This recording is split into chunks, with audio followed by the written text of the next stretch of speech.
Shalom saudara yang dikasih Tuhan, salam jumpa dalam program Tuhan adalah Gembalaku. Saudara, hari-hari ini kita hidup di dalam dunia yang serba instan. Kita mau supaya semua serba cepat dan serba lengkap dan cepat tersaji, saudara ya. Misalnya kita mau makan, kita kepengen makanan yang instan, kita mau cepat saji. Kalau misalnya kita berurusan, kita tidak ingin antrian panjang, saudara, kita kepengen supaya urusan juga serba cepat, saudara. Di dalam dunia bisnis, kita kepengen semua serba cepat. Di dalam pelayanan, kita pun kepengen semua serba cepat. Bahkan di dalam kita menata keluarga, kita kepengen juga semua serba cepat. Memang segala sesuatu yang lebih cepat, lebih baik, saudara. Tidak menunda-nunda. Tapi saudara, kita terjebak di dalam kehidupan yang akhirnya tidak suka dengan proses, tidak ingin dengan sesuatu yang bertahap lama, kita kepengen semua serba cepat. Nah, kalau tidak cepat, maka kita upset, kita jadi marah, kita tidak suka, saudara. Nah, saudara, kita memperhatikan cara Tuhan bekerja. Tuhan bekerja tidak selalu dengan mengadakan mujizat ataupun dengan hal yang sifatnya instan, tetapi juga melalui proses. Ya, secara bertahap dia menyatakan kehendaknya dan rencananya bagi kita. Mari kita membaca satu teks firman Tuhan di dalam Markus pasal 8 ayat 22 sampai 26. Demikian firman Tuhan, kemudian tibalah Yesus dan murid-muridnya di Betsaida.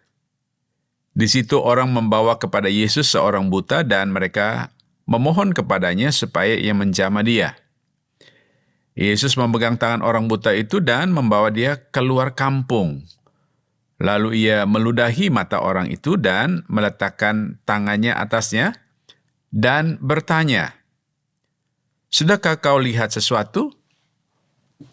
Orang itu memandang ke depan lalu berkata, "Aku melihat orang, sebab melihat mereka berjalan-jalan tetapi tampaknya seperti pohon-pohon." Yesus meletakkan lagi tangannya pada mata orang itu, maka orang itu sungguh-sungguh melihat dan telah sembuh, sehingga ia dapat melihat segala sesuatu dengan jelas. Sesudah itu Yesus menyuruh dia pulang ke rumahnya dan berkata, "Jangan masuk ke kampung." Surah kisah di atas berbicara tentang orang membawa seorang yang buta kepada Yesus agar Yesus meletakkan tangan ataupun menjamah orang buta ini disembuhkan. Tetapi menarik sekali, saudara, kenapa orang lain yang membawa orang buta ini kepada Yesus atau orang lain minta Yesus untuk menyembuhkannya? Kenapa bukan orang buta ini yang meminta langsung secara pribadi seperti Bartolomeus ketika dia berseru kepada Yesus, "Anak Daud, kasihanilah aku." Kemudian Yesus menyembuhkan Bartolomeus. Nah, saudara-saudara, sebenarnya peristiwa ini terjadi di Betsaida, di mana Tuhan Yesus pernah melakukan mujizat. Sebenarnya orang ini paling tidak sudah mendengar tentang siapa Yesus. Nah, saudara-saudara, menarik sekali kisah di sini. Orang lain yang meminta Yesus menyembuhkan dia. Menurut seorang komentari Alkitab bernama Matthew Henry, dia katakan kemungkinan orang buta ini kurang iman ataupun kurang percaya. Itu sebabnya, saudara, Yesus pada waktu berjumpa dengan orang ini, pegang tangannya, membawa dia keluar kampung. Lalu saudara menuntun dia di sini agar dia melihat secara langsung, mengalami secara langsung, dan percaya kepada Yesus. Tetapi saudara, hal yang kita perhatikan di sini adalah bagaimana cara Tuhan Yesus menyembuhkan orang buta ini. Tidak seperti biasanya dengan mengucapkan sepatah kata, lalu dia disembuhkan. Pertanyaannya adalah, apakah Yesus tidak bisa? Bisa, saudara. Bisa. Tetapi kenapa Yesus tidak menggunakan dengan cara yang biasa dia gunakan, saudara? Saya kira setiap apapun yang Yesus lakukan pasti ada maksudnya. Nah, maksudnya apa, saudara? Tuhan Yesus membawa orang buta itu keluar kampung, lalu dia meludahi mata orang itu dan menjamah dia dan minta dia untuk melihat. Apakah kamu sudah bisa melihat? Orang buta ini berkata, saya melihat orang tetapi seperti pohon-pohon. Artinya masih belum jelas, saudara. Ya, masih belum jelas. Lalu Tuhan Yesus kembali menjamah mata orang buta ini. Lalu dia menanyakan kepada orang buta ini, apakah kamu sudah bisa melihat? Dan orang buta ini menjawab, saya sudah bisa melihat dengan jelas. Saudara-saudara, menarik sekali adalah di sini Tuhan Yesus memberikan suatu prinsip percaya, ya. Atau Tuhan Yesus di sini memberikan suatu prinsip bagaimana cara kerja Tuhan. Tidak selalu secara instan dengan melakukan mujizat, dan beriman kepada Tuhan juga tidak selalu terjadi seperti yang kita inginkan.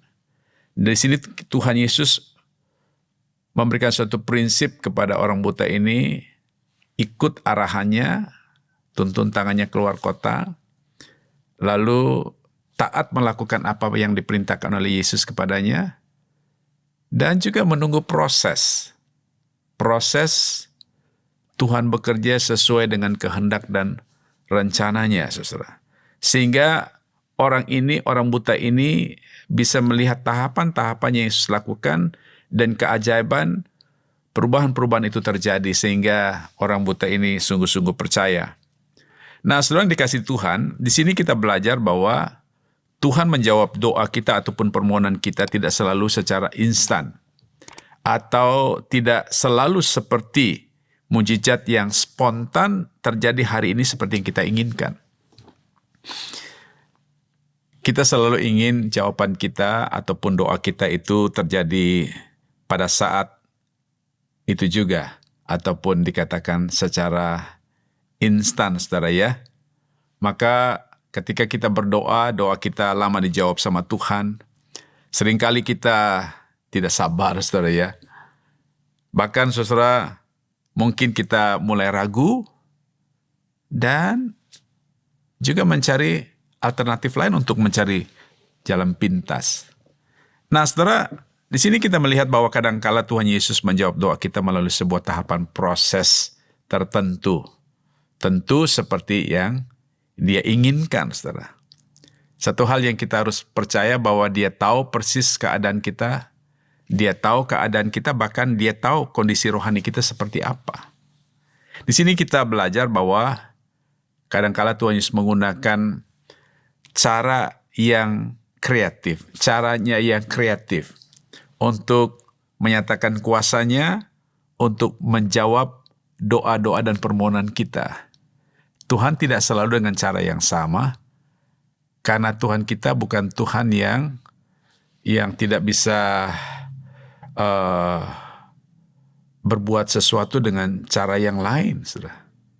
Dia bisa melakukan sesuatu dengan cara yang tidak seperti yang kita inginkan. Hal ini menunjukkan bahwa Dia adalah Tuhan yang berdaulat dan berotoritas atas kehidupan setiap kita, bahkan berotoritas atas segala sesuatu.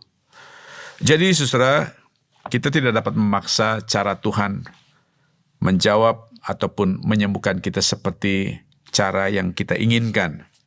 Kita juga tidak bisa memaksa keinginan Tuhan seperti keinginan kita, saudara. Tetapi satu hal yang kita harus percaya bahwa Tuhan bekerja dalam segala sesuatu dan Dia punya cara yang ajaib sesuai dengan kehendak dan rencana yang sempurna dalam hidup kita. Mari kita tunduk kepala, kita berdoa. Bapa di dalam surga, terima kasih buat firman-Mu pada hari ini. Terima kasih kembali kami diingatkan bahwa ketika kami berseru, berdoa, memohon kepada Tuhan, kami seringkali mengharapkan jawaban yang terjadi pada saat itu secara instan. Namun ya Tuhan, kadangkala Engkau bekerja dengan cara-Mu melalui sebuah proses yang dimana kami harus belajar untuk percaya dan menantikan jawaban Tuhan yang terbaik. Terima kasih buat firman-Mu ya Tuhan. Dalam nama Tuhan Yesus Kristus kami berdoa. Haleluya. Amin.